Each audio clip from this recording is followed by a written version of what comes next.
My name is Leonard Ashford, and I'm 63 years old. That's not ancient, despite what my daughter seems to think.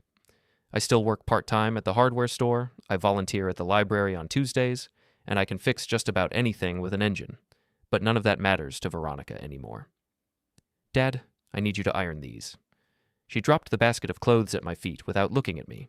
I was sitting in my own living room, reading the newspaper, the actual paper kind, which she always mocks me for, when she barged in using the spare key I'd given her for emergencies.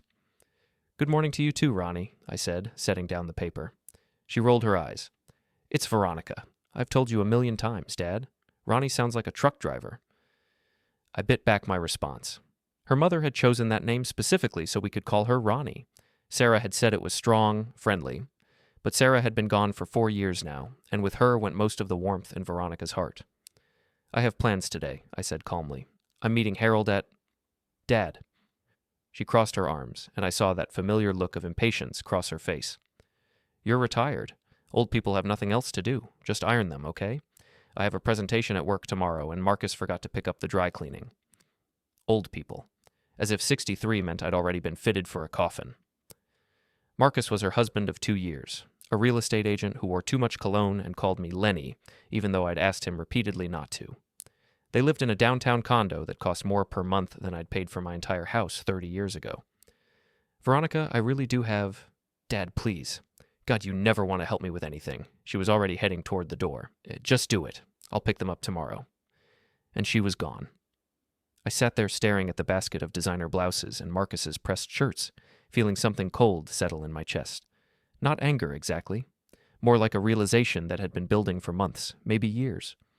My daughter had just ordered me around like I was her servant, and this wasn't the first time. I carried the basket to the spare bedroom where I keep the ironing board. Yes, I know how to iron. Sarah made sure of that. And as I set it down, something clicked in my mind. 3 months ago, Veronica had called me at 11 p.m. Dad, we're at Rosario's, and Marcus left his wallet. Can you Venmo me $300? We're so embarrassed. I'd done it without question. I was already in bed, already drifting off, but I got up, found my phone, and transferred the money immediately. Because that's what fathers do, right? They help their children in emergencies. Except when I'd asked about it the next week, Veronica had looked at me blankly.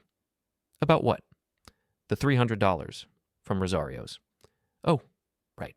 Dad, we'll get that back to you. Things are just tight right now with the HOA fees going up. The HOA fees. Oh, for a luxury condo in the downtown district where parking spaces cost more than some people's cars. 6 weeks ago. Dad, our car's in the shop. Can you drive me to my hair appointment? It's at 9 a.m. on Saturday. I'd had plans that morning. Harold and I were going to a classic car show an hour away. I'd been looking forward to it for weeks. But I'd canceled, driven Veronica to her appointment at a salon where a haircut cost more than I spent on groceries in a month, and waited in the car for 2 hours because she'd forgotten to mention the trim included a full color treatment and blow dry. When she finally emerged, she'd barely thanked me. Just slid into the passenger seat and immediately started scrolling through her phone. You could have taken an Uber, I'd said carefully. She'd looked at me like I'd suggested she walk across hot coals. Dad, do you know how much Ubers cost these days?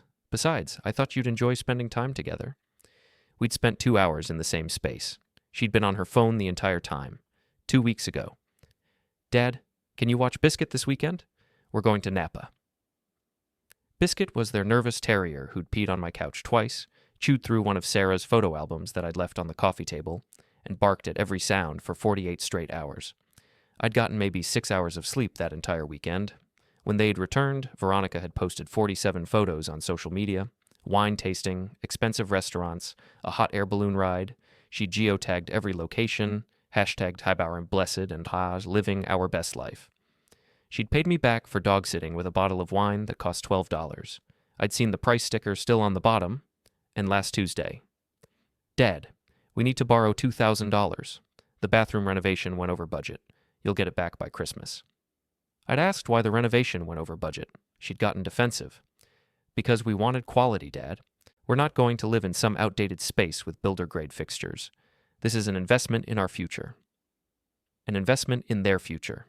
With my money. That I'd earned working double shifts at the factory for 30 years, including weekends and holidays, missing Veronica's school plays and soccer games because someone had to pay the mortgage. I never saw $1 of it returned.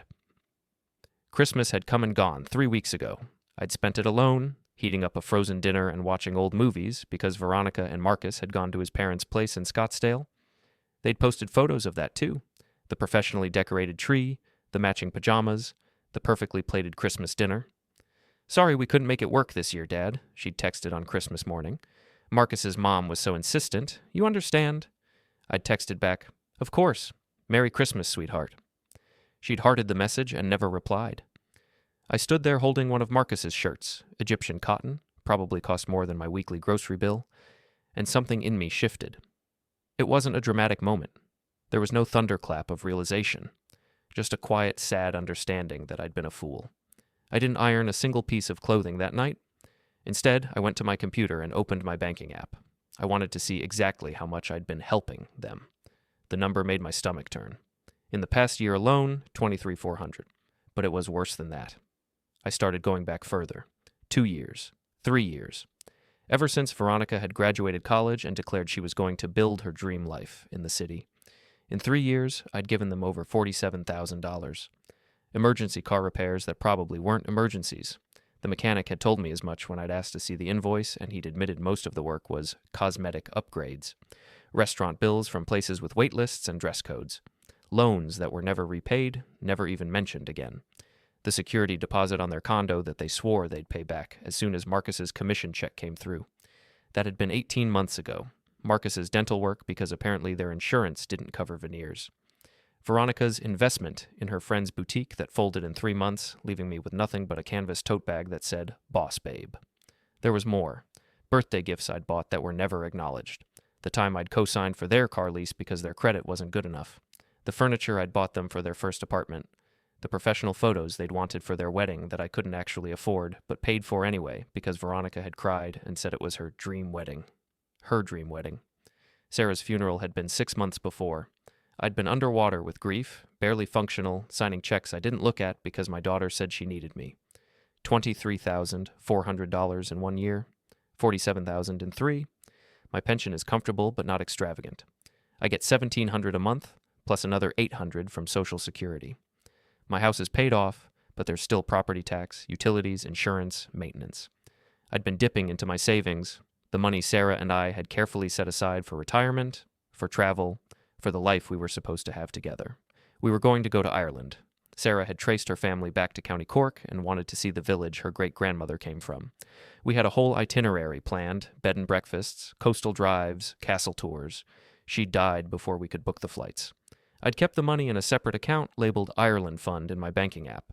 It was down to $12,000. It had been $30,000. I was funding their lifestyle, their wine country weekends and their designer haircuts and their luxury condo, with the money I was supposed to use to honor my dead wife's memory, while they treated me like a burden, like an ATM, like an old man with nothing else to do but serve them. The next morning, I woke up at 5:30. Old habits from 40 years of factory work. My body doesn't sleep past dawn anymore, no matter how much I might want to. I made coffee, strong and black, and sat in the quiet of my kitchen thinking about what I'd discovered last night. Not just the money, though that was galling enough, but the pattern of disrespect, the casual cruelty. Old people have nothing else to do. I thought about all the things I did, the hardware store job that kept me active and social, that gave me purpose, the library volunteering where I helped kids learn to read, where Mrs. Chen always said I had a gift for making books come alive, the classic car restoration project in my garage, a 1967 Mustang that Sarah and I had bought as a someday project, and that I was slowly bringing back to life in her memory. I thought about the garden I tended, the same garden where Sarah had grown tomatoes and basil and sunflowers. I thought about Harold and our lunches, where we solved the world's problems over turkey sandwiches. I thought about Martha's book club, where I was the only man and they all called me their honorary literary gentleman. My life was full, quiet maybe, modest certainly, but full, and my daughter had reduced it all to nothing. Old people have nothing else to do. At 6 a.m., I drove to Veronica's condo. I still had a key from when they'd first moved in and needed me to let in the furniture delivery people because they were too busy with work. I'd never given it back. They'd never asked for it. The drive took 20 minutes. Dawn was just breaking, painting the sky pink and gold. Sarah would have loved this light. She was always the early riser, the one who dragged me out of bed to watch sunrises on the rare mornings we both had off from work. I parked in the visitor lot and sat there for a moment, wondering what I was doing. This felt wrong, invasive. But then I remembered, property worth $290K, equity wound $290K. They'd invaded my privacy first. They'd treated my life like a spreadsheet. I let myself in quietly. The place smelled like expensive candles, something that probably cost $40 and was labeled with words like bergamot and sandalwood. Marcus's cologne hung in the air, that overwhelming designer scent that he applied too liberally every morning. Their bedroom door was closed. I could hear his snoring from the hallway, that loud chainsaw sound that Veronica used to complain about on the rare occasions she'd confide in me about marital problems. The condo was immaculate. Everything in shades of gray and white, all sharp edges and modern art that I didn't understand. There were no family photos on display, none of Veronica as a child, none of Sarah, none of our family trips to the lake or the Christmas mornings or her high school graduation. Just abstract prints and a few photos of Veronica and Marcus at various upscale locations, all professionally taken. I wasn't there to steal anything. I wasn't even sure what I was looking for. Maybe just evidence that my daughter was still the person I'd raised, that somewhere under this glossy, cold exterior was the little girl who used to make me Father's Day cards with construction paper and glitter. The girl who'd cried in my arms when her goldfish died. The girl who'd told me I was her hero when I'd scared away the monster in her closet, which turned out to be a raccoon that had somehow gotten into the attic. That girl had to still exist somewhere. I found the opposite. In the guest bedroom they used as an office, all glass desk and leather chairs and motivational posters about crushing goals. I opened Veronica's desk drawer looking for something, anything sentimental. A photo of us, an old birthday card, some remnant of the relationship we used to have. Instead, I found a folder labeled Dad Stuff. Not Dad with a heart, not Dad's info or family documents. Just Dad Stuff. Like I was a project. A problem to be managed. My hands were shaking as I opened it. The first document was a printout of my bank statements. My private bank statements. Somehow she'd gotten access to my accounts. Probably that time she helped me set up online banking, and I'd let her put in all the passwords because I'd been overwhelmed by the technology, and she'd seemed so patient, so helpful. The statements went back 2 years. Every deposit, every withdrawal, every transaction. She'd highlighted certain amounts, made notes in the margins in her neat corporate handwriting. Dad has $47K in savings. Can probably get $10K more if we say it's medical. Pension, $1,700 month.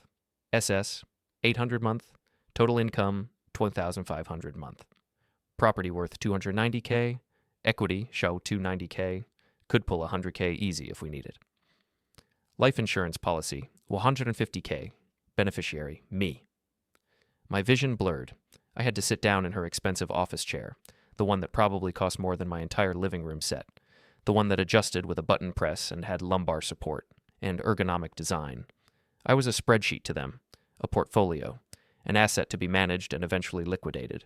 There was more. Email printouts between her and Marcus. Dozens of them, going back 18 months. Marcus, just ask your dad. He never says no. Veronica, I know, but he's getting weird about money lately. Keeps asking when we'll pay him back. Marcus, so, what's he going to do? Disown you? You're his only kid. Everything he has is yours eventually anyway. Veronica, true. And honestly, at his age, what does he need money for? It's not like he's traveling or anything. He just sits at home. Marcus, exactly. We're investing it better than he would. That bathroom reno increased the condo value by at least $50K. Veronica, he'll understand when he's older. This is basically an advance on my inheritance. Marcus, right. And if he doesn't understand, we can always play the guilt card. Mom would have wanted us to be comfortable. Works every time. Veronica, LOL true. He won't say no to anything if I mention Mom. They were laughing about manipulating me, using Sarah's memory as a weapon against me. I found another document. This one was worse. It was a Word document titled Future Planning. Dated 6 months ago. The document outlined their 5-year plan. Year 1, continue small requests. 1 to 2K per month. Don't push too hard. Keep him comfortable. Year 2, suggest he downsize. Too much house for one person, Dad. Get him to sell, move somewhere smaller. We take the equity difference as gift. Year 3, if he hasn't sold, suggest reverse mortgage. It's your money, Dad. You should enjoy it. We become beneficiaries. Year 4, begin discussions about power of attorney, just in case something happens. Medical decisions, financial decisions. Year 5, assisted living, nursing home. His choice, but we control the money either way. There were notes in the margins. Make sure to be extra nice in the lead-up. Dinner once a month. Pretend to care about his stories. Marcus, work on him about legacy. Make him think we're using the money to build something meaningful. If he resists POA, mention Mom. Say it's what she would have wanted. He'll cave. I took photos of everything with my phone. Every document, every email, every highlighted note about how much I was worth to them. My hands were steady now. The shock had burned away, leaving something cold and clear in its place. There were more emails. I kept reading, kept photographing, building my case. Veronica. Dad asked about the bathroom loan again. Marcus. Tell him we paid it. He's old. He won't remember. Veronica. That's mean, babe. Marcus. It's efficient. Why are you getting soft? Veronica. I'm not. You're right. He's probably already forgotten anyway. But I hadn't forgotten. I'd tracked every loan in a notebook I kept in my desk drawer. Every dollar, every date, every promise to pay it back. I had proof of their lies. I found a text message screenshot printed out. Between Veronica and someone named Ashley K. Ashley K. How's your dad doing? Veronica. Fine, still being his usual boring self. Ashley K. At least he helps out financially, right? Veronica. Yeah, thank God. I don't know what we'd do without his pension. It's basically a trust fund we can access whenever. Ashley K. OMG. That's amazing. My parents won't give me anything. Veronica. Your parents are smart. Mine is just lonely and desperate for attention. Easy to manipulate. Easy to manipulate. Lonely and desperate for attention. I'd raised this person. I'd walked her down the aisle. I'd held her when she cried after Sarah died. I'd told her I'd always be there for her. And she'd turned me into a joke, a punchline, a convenient source of money to fund the life she thought she deserved. I found one last document tucked in the back of the folder. It was a printout from a financial planning website, a calculator showing how much money Veronica stood to inherit if I died at different ages. She'd run multiple scenarios. If I died at 65, $440K, life insurance plus property plus savings. If I died at 70, $458K, assuming modest investment growth.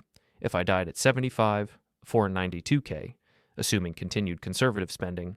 If I died at 80, $520K, if health costs remain low.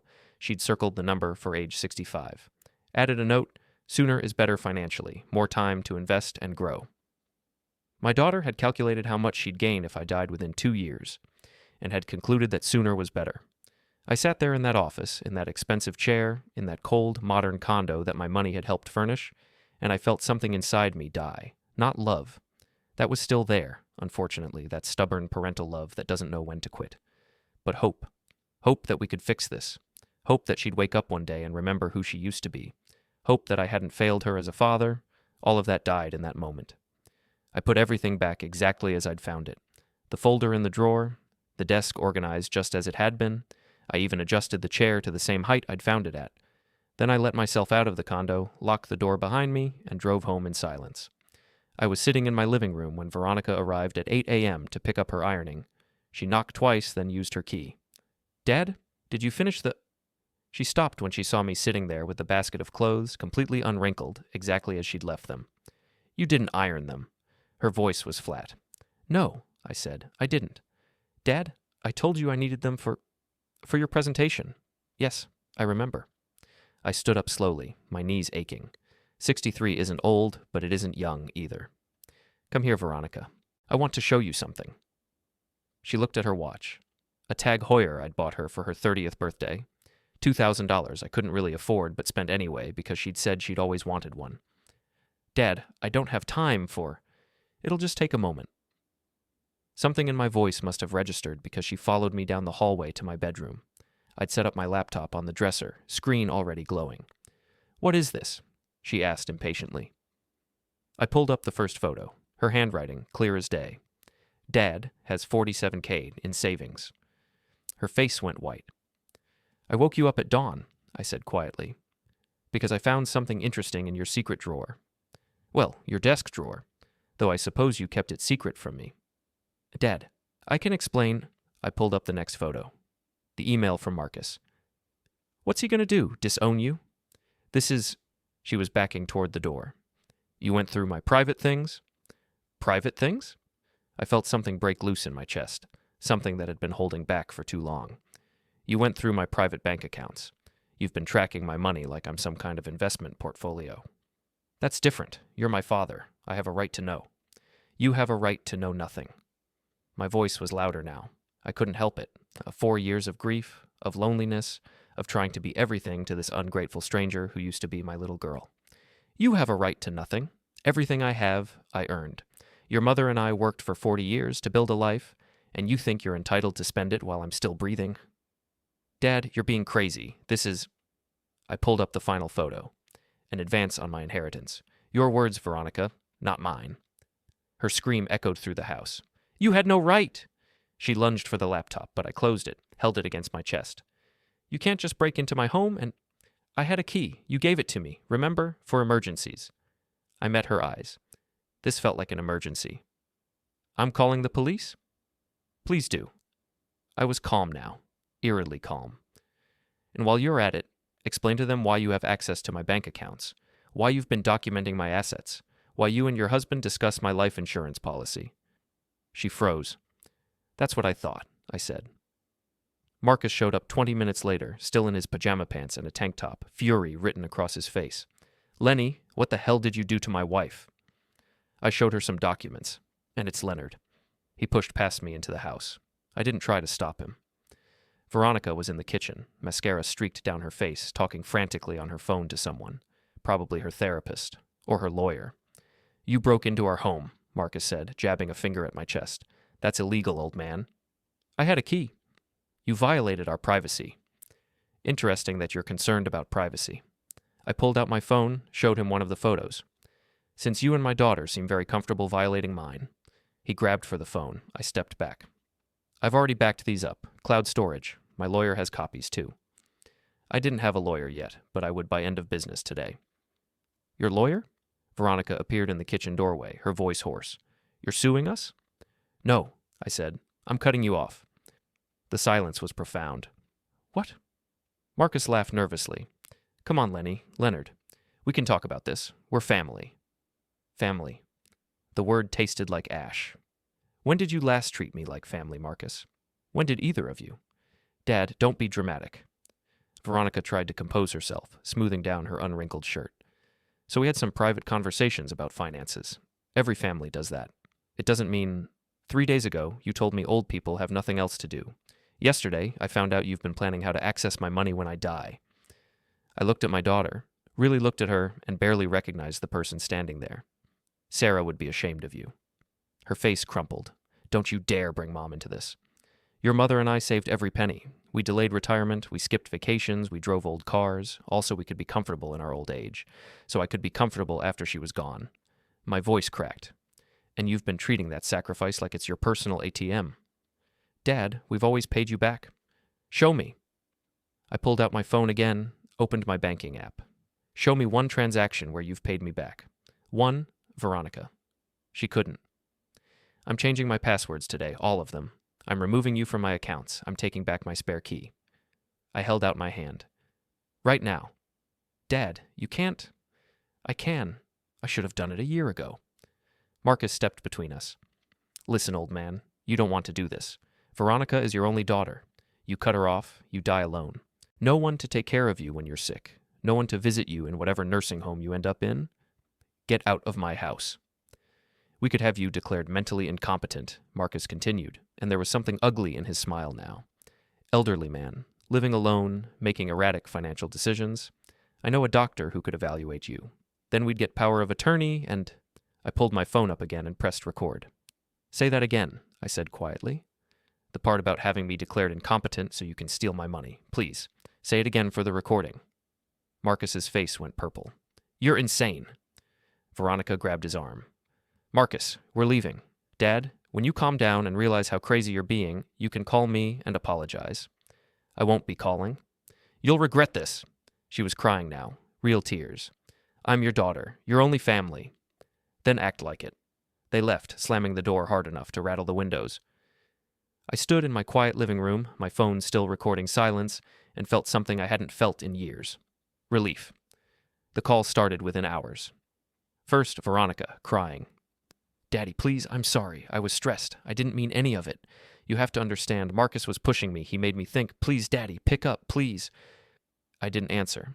I sat there looking at my phone, watching it light up with her name, feeling my heart break a little more with each call. But I didn't answer. Then Marcus. His first message was conciliatory. Leonard, we need to talk. Man to man. Veronica's a mess. She hasn't stopped crying since we got home. You're killing her with this. She loves you. We both do. We made mistakes, yes. But this is extreme. Call me back. I deleted it. His second message, an hour later. Leonard, this is childish. We're all adults here. Let's sit down, maybe with a mediator, and work this out. For Veronica's sake. Deleted. His third message that evening. You know what? Fine. Be stubborn. But you're going to regret this. Veronica is your only connection to this world, old man. Without her, you've got nothing. Think about that. I blocked his number. Then came Veronica's friend Ashley, who I'd met maybe twice at holiday gatherings. She was one of those people who wore designer athleisure everywhere and talked loudly about her wellness journey. Mr. Ashford, I think you're being really unfair. Veronica is devastated. She loves you so much. She's just worried about your future. She told me she's been trying to help you plan for retirement, for when you might need assisted living or medical care. That's not manipulation, that's love. Maybe if you'd been more open to her help, you two wouldn't be in this situation. I read the message 3 times, marveling at how Veronica had twisted the narrative, how she'd painted herself as the concerned daughter and me as the stubborn old man refusing help. I blocked Ashley too. By day 3, the messages got nastier.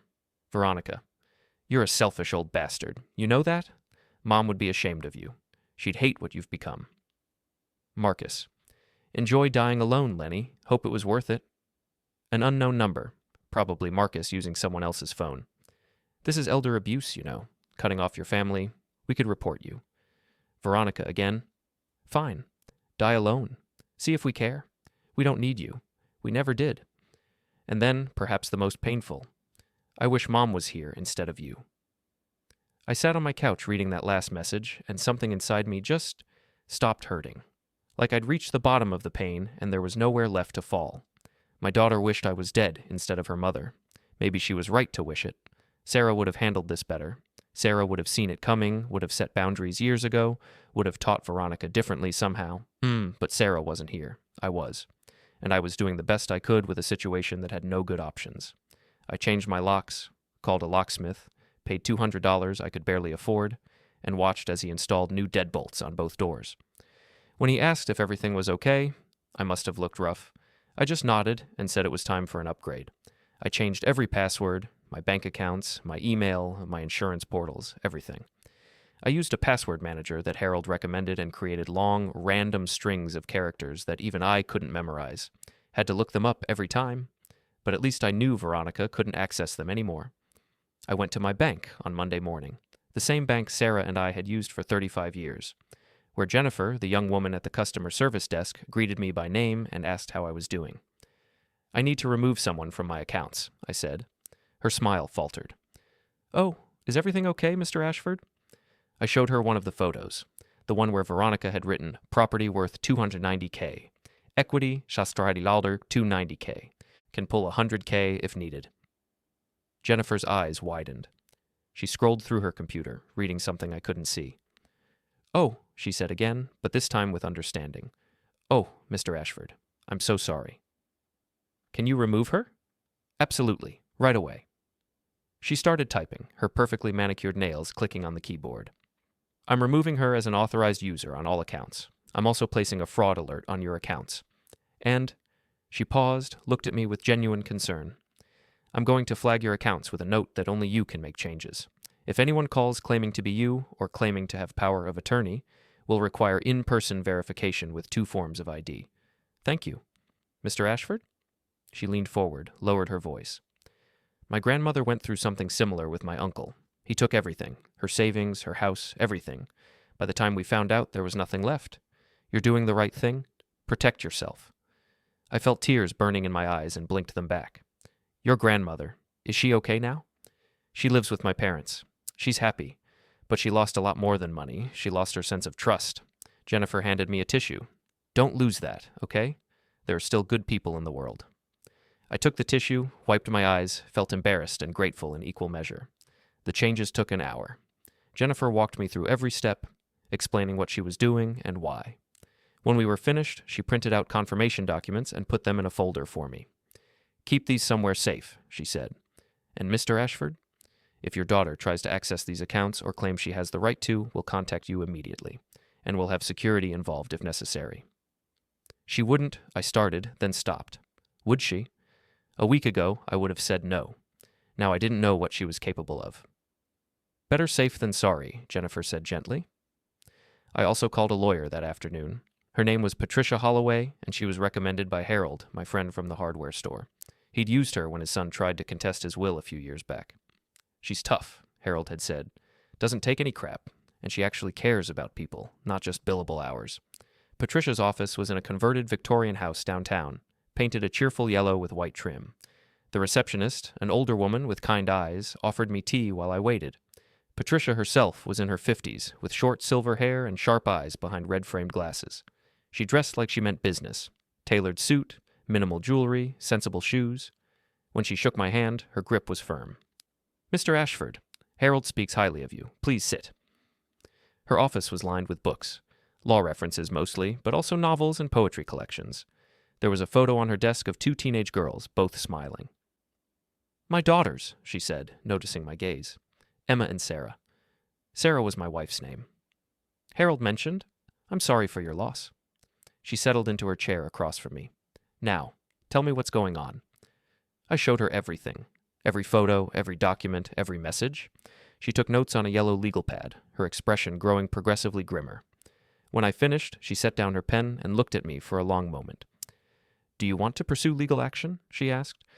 "No, I just want protection, in case they try to—" "Have you declared incompetent?" "Yes. Good instinct." She flipped to a new page on her pad. "Here's what we're going to do. First, I'll draft a cease and desist letter to them, or to their attorney if they retain one, making it clear that any attempt to access your finances, interfere with your autonomy, or make false claims about your mental capacity will result in legal consequences, including a restraining order if necessary." "Is that extreme?" "Mr. Ashford, your daughter calculated the optimal age for you to die in terms of her inheritance. Her husband threatened to have you declared incompetent so they could seize control of your assets.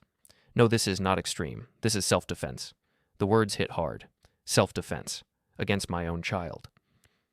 "Second," Patricia continued, "I'm going to help you draft a new will, and a living will, and a medical power of attorney that specifically excludes Veronica.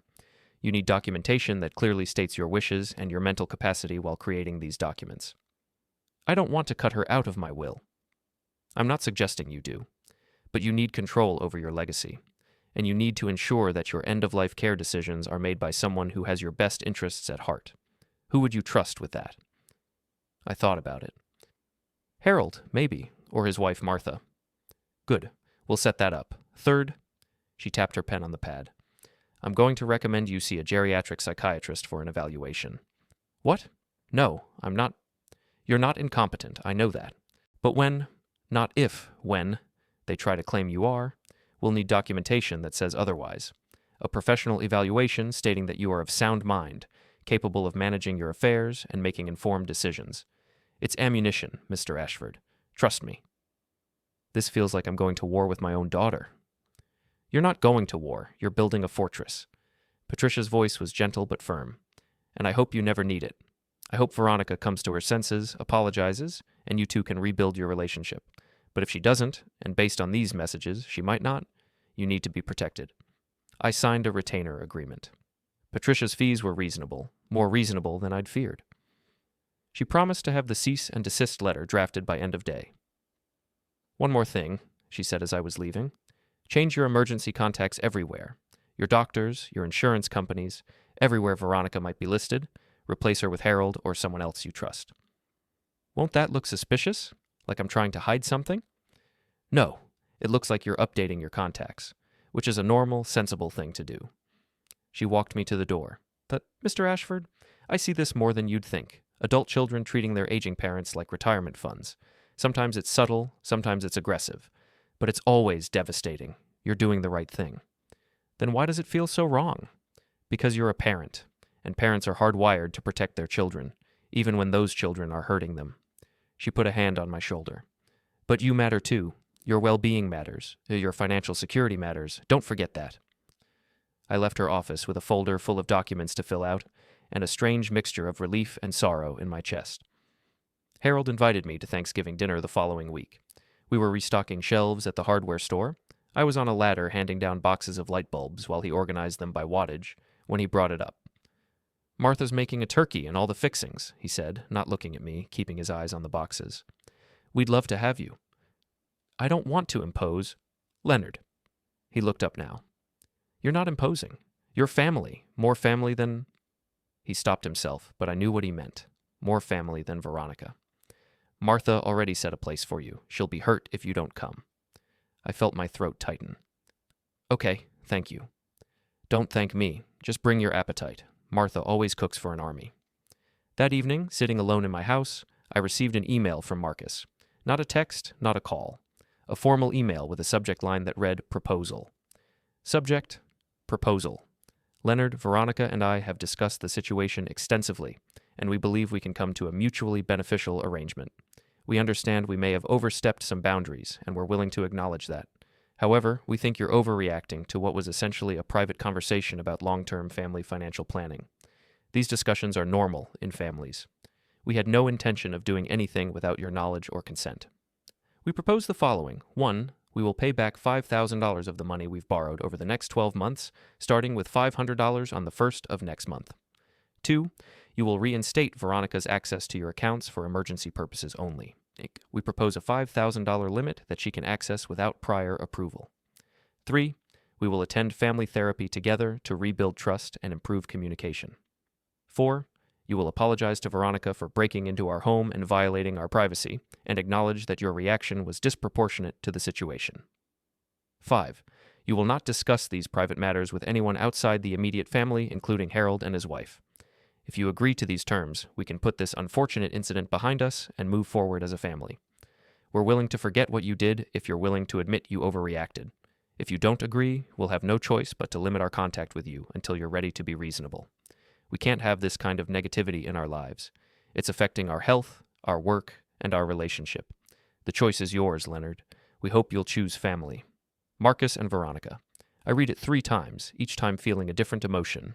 The first read, disbelief. They were still trying to manipulate me, still trying to get access to my money while framing it as family planning. The second read, anger. $5,000 out of $23,400. They wanted to pay back less than a quarter of what they owed, and only if I gave them access to more money, and they wanted me to apologize, to admit I was wrong. The third read, sadness, because this email confirmed what I'd been trying not to believe. My daughter was gone. The person I'd raised, who I'd loved, who I'd have given anything for. She didn't exist anymore. Or maybe she'd never existed. Maybe I'd just been too blind to see who she really was. I replied with 2 words, no, Leonard. Then I blocked his email address too. That night, I couldn't sleep. I lay in bed, the same bed Sarah and I had shared for 30 years, and stared at the ceiling. The house was too quiet. I could hear every creak, every settling beam, every distant car passing on the street. I thought about Veronica when she was little. How she used to climb into this bed on Sunday mornings, wiggling between Sarah and me, smelling like strawberry shampoo in sleep. How she'd demand pancakes and tickle fights. How she'd laugh so hard she'd hiccup. Where had that girl gone? I thought about Sarah, who would have known what to do, who would have seen this coming years ago and would have set boundaries I was too soft to set, who would have loved Veronica fiercely but never let her become this entitled, this cruel. I missed my wife so much it physically hurt. Around 3 a.m., I got up and went to Veronica's old bedroom. I'd kept it mostly the same. The walls still painted the lavender she'd chosen in 8th grade, her bookshelf still full of young adult novels and high school yearbooks.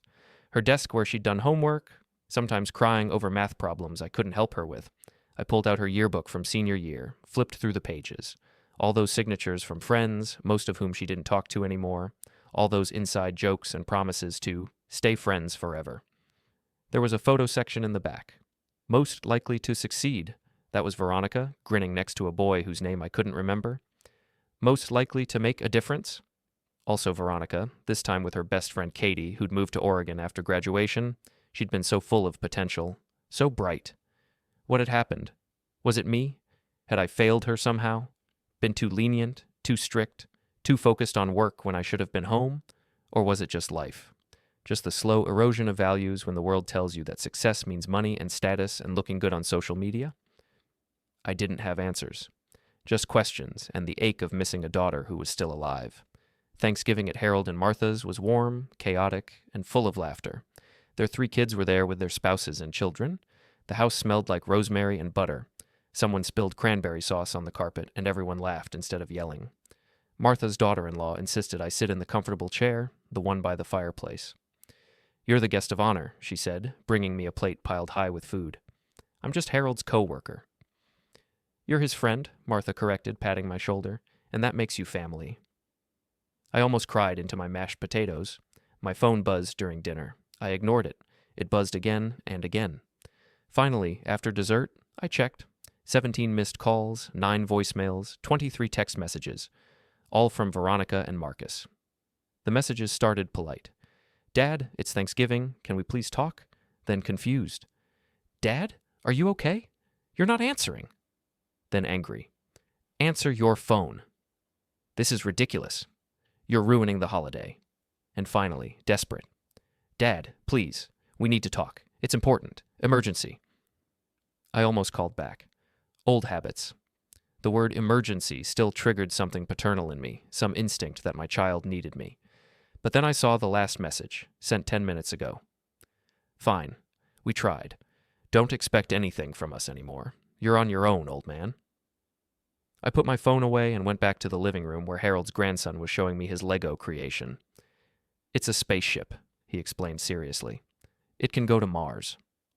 "That's incredible," I said, and meant it. Behind me, I could hear Martha and her daughters laughing in the kitchen. The fire crackled. Someone put on music. I thought about Veronica and Marcus in their expensive condo, probably at some trendy restaurant, or maybe hosting their own Thanksgiving with their young professional friends, talking about real estate values and stock portfolios. I thought about my wife, Sarah, who would have handled this so much better than I had, who would have known the right words to say, the right boundaries to set, the right time to let go. "Mr. Ashford?" The little boy, Harold's grandson, was looking at me with concern. "Why are you crying?" "These are happy tears," I said, wiping my eyes. "Because your spaceship is so well built." He accepted this explanation and went back to playing. Harold sat down beside me. "You okay, Leonard?" "Yeah, I am, actually." "They still harassing you?" "They've given up, I think. Said I'm on my own now." Harold snorted. "You were always on your own with them. Now you're just on your own with people who actually give a damn about you." He was right. The 1st of December, I received a letter. Not an email, an actual letter, on law office stationery. Berkowitz and Chen, attorneys at law. My hands shook as I opened it. It was a cease and desist letter from Veronica and Marcus's attorney, demanding that I stop harassing and slandering them, stop spreading false information about their character, and warning me that if I continued to interfere with their lives, they would pursue legal action. I called Patricia Holloway immediately. "Have you contacted them at all?" she asked. "No. I blocked them everywhere." "Have you told anyone about what happened?" "Just Harold. And you." "Then this is harassment, not the other way around." She sounded almost amused. "I'll respond. Don't worry about it." "What are they even?" "They're trying to scare you into giving them money again, or they're covering their bases in case you decide to sue them." She paused. "Leonard, do you want to sue them?" I thought about it. Really thought about it. "No," I said finally. "I just want them to leave me alone." "Then that's what we'll make happen." Patricia's response was apparently very effective, because the letters stopped, the calls stopped, the messages stopped. It was like Veronica and Marcus had vanished from the earth. I should have felt relieved. Instead, I felt hollow. This was it then. The end of my relationship with my only child. Not with a bang, but with a lawyer's letter and a blocked phone number. I kept working at the hardware store. I kept volunteering at the library. I had lunch with Harold twice a week. I went to Martha's book club, even though I'd never been much of a reader. Life went on. But every time I passed Veronica's childhood bedroom, now a storage room, I felt the weight of it. Every time I saw a father and daughter together at the store, laughing, connected, I felt the loss. She was alive, healthy, living her life just 10 miles away. But she was more gone than Sarah, who was in the ground. At least Sarah had loved me. Christmas Eve, I was alone. Harold had invited me to their celebration, but I'd declined. Some things you need to sit with, some grief you need to feel fully before you can move past it. I made myself a simple dinner, opened a beer, sat in my recliner, and watched It's a Wonderful Life, which Sarah and I had watched every Christmas for 30 years. At 11 p.m., someone knocked on my door. I considered not answering. It was late. I wasn't expecting anyone, but old habits die hard. I opened the door. Veronica stood on my porch without Marcus, wrapped in a coat I didn't recognize. Her eyes were red. "Dad," she said. "Can I come in?" I should have said no. After everything, I should have closed the door. But she was my daughter. I stepped aside. She sat on my couch, not speaking, for a full minute. I waited. "Marcus and I are separated," she finally said. "I'm sorry to hear that." "Are you?" "Fair question. I'm sorry you're hurting." She laughed bitterly. "That's diplomatic." "What do you want, Veronica?" "I don't know." She pulled her coat tighter. "To explain, maybe. Or apologize, or... I don't know." "You don't have to?" "Yes, I do." She looked at me now. Really looked at me. "Dad, I've been horrible to you, for years. And I didn't even realize it until Marcus left, and I was sitting in our condo alone on Christmas Eve, and I realized I had no one to call. No one who actually cared about me. I'm sure you have friends. I have people I network with, people I get drinks with after work. But friends? Real friends?" She shook her head. "I invested everything in my career, in looking successful, in that stupid condo and those stupid clothes and impressing people I don't even like." I didn't say anything. "When Mom died," she continued, her voice breaking, "I think something broke in me too. I was so angry. At the world, at God, at cancer, at you for still being here when she wasn't. Veronica, let me finish." She wiped her eyes. "I treated you like you were the enemy, like you were this burden I had to manage, and Marcus encouraged it. She stopped. "It doesn't matter what he said. I chose to believe him. I chose to see you as this pathetic old man instead of my father." "I am old," I said quietly. "No, you're not. You're 63. You're healthy. You work. You have friends. You have a life." She was crying now. "And I tried to take all of that and turn it into something I could use, like you were just an asset to liquidate." The words hung in the air between us. "Why are you here, Veronica?" "Because I want to try again, to be your daughter again, not the person I've become." She looked up at me with something desperate in her eyes. "Is that possible? Can I come back from this?" I sat down across from her, my knees aching from standing too long. "I don't know," I said honestly. "I want to say yes. I want to forgive you and pretend everything is fine. But I can't forget those emails, Ronnie. I can't forget that you were tracking my assets like I was already dead." She flinched at the nickname, at the accusation. I know I can't take any of it back." She twisted her hands together. "But I can tell you I've spent the last month in therapy, real therapy, dealing with my grief over Mom, dealing with what a terrible person I became. And I can tell you that I've closed all my access to your accounts. I know you already did, but I went through and deleted every saved password, every backup file. I never want to see your bank balance again. I never want to think about your money again." "What happened with Marcus?" "I left him." She said it simply. "When I saw what he was, what we were together, I couldn't stay. He wanted to fight you for grandparents' rights if you ever had grandkids. Can you imagine? We don't even have kids. He was already planning to use hypothetical children to get to your money." My blood ran cold. I told him I was done, that I wanted to be the person my mother raised, not the monster I'd become. She pulled something from her pocket, a folded check. "This is $5,000. It's not everything I owe you. It'll take me years to pay you back. But it's a start." I took the check, stared at it. "Veronica, I don't want your money." "I know, but I need to give it to you." Her voice was firm now. "I need to pay back what I took. Not because you need it, but because I need to prove to myself that I can be better." I folded the check and set it on the coffee table. "Okay," I said. "Okay?" "Okay, you can try again. We can try again." I felt tears burning in my own eyes now. "But it has to be different, Ronnie. It has to be real. If I'm just a bank account to you, you're not. You're my dad." She moved to the floor, kneeling in front of my chair like she used to when she was little and needed to tell me something important. "You're my dad, and I love you, and I'm so sorry I forgot that." I pulled her into a hug, and she sobbed against my shoulder, and I cried too. For Sarah, who should have been here to see this. For the years we'd lost. For the daughter I thought I'd never get back. It wasn't easy, It wasn't instant. Veronica came to dinner once a week. At first, the conversations were stilted, careful. We talked about safe things. Her work, she'd switched companies, took a pay cut for better hours, the weather, books she was reading. We didn't talk about Marcus, who was apparently contesting the separation and making everything difficult. We didn't talk about the money, though she deposited another check into my account every month. I started putting them into a separate savings account. Maybe someday I'd give it back to her, or maybe I'd donate it to charity. I hadn't decided. By February, she started opening up more, talking about her therapy, about the work she was doing to understand why she'd become so cold, so calculating. Dr. Morrison says I was trying to control everything because I couldn't control Mom dying, she said over meatloaf one night. If I could manage money, manage relationships, manage you, then maybe I could manage grief. That makes sense, I said. It's still not an excuse. No, but it's an explanation. In March, she brought me flowers on what would have been Sarah's birthday. We went to the cemetery together, stood at the grave, and Veronica cried like she hadn't let herself cry in 4 years. I miss her so much, she whispered. Me too, sweetheart, me too. In April, Harold invited us both to his birthday party. Veronica was nervous. She'd heard about my new family, as she called them, but Martha and the kids welcomed her warmly. By the end of the night, she was laughing with Harold's daughter about some TV show they both watched. Your friends are nice, she said on the drive home. They are. They were there when I needed them. I should have been there. You're here now. She squeezed my hand.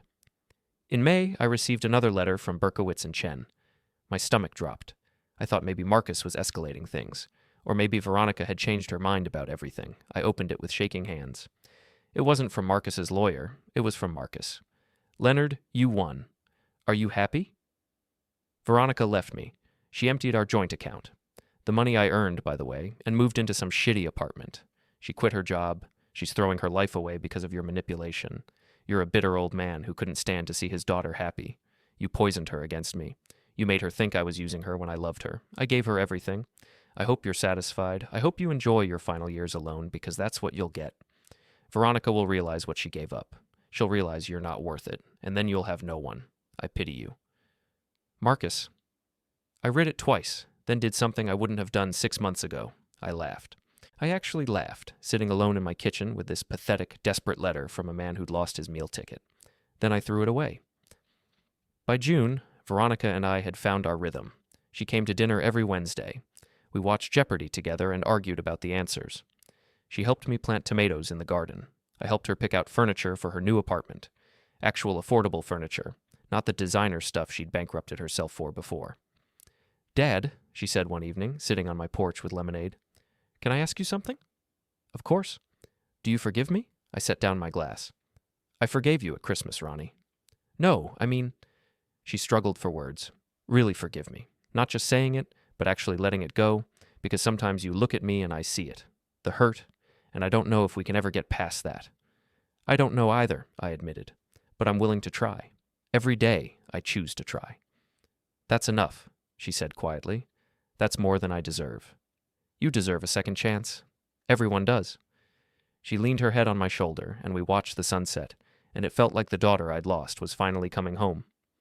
In August, my phone rang at 2 a.m. I answered in a panic. Nothing good happens at 2 a.m. Dad? Veronica's voice was shaking. Dad, I'm at the hospital. My heart stopped. What happened? Are you okay?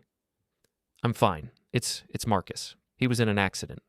His car went off the road. She was crying. They called me because I'm still his emergency contact. They want to know about organ donation. Is he? He's brain dead, Dad. They're keeping him on machines until I decide. I got dressed and drove to the hospital. Veronica was in the waiting room, looking small and lost. I sat beside her, and she collapsed against me. I don't know what to do, she whispered. I hate him. I hate what he did to us. But he's dying, and I'm the one who has to decide. What do you think he'd want? I don't know. We never talked about it. She pulled back, wiped her eyes. What do I do, Dad? What feels right to you? She was quiet for a long time. Organ donation, she finally said. Whatever else he was, maybe he can save someone's life. Give someone's father another year, someone's daughter another chance. Then that's what we'll do. We sat with the doctors, signed the papers. Veronica held it together until we got back to the car, and then she broke down completely.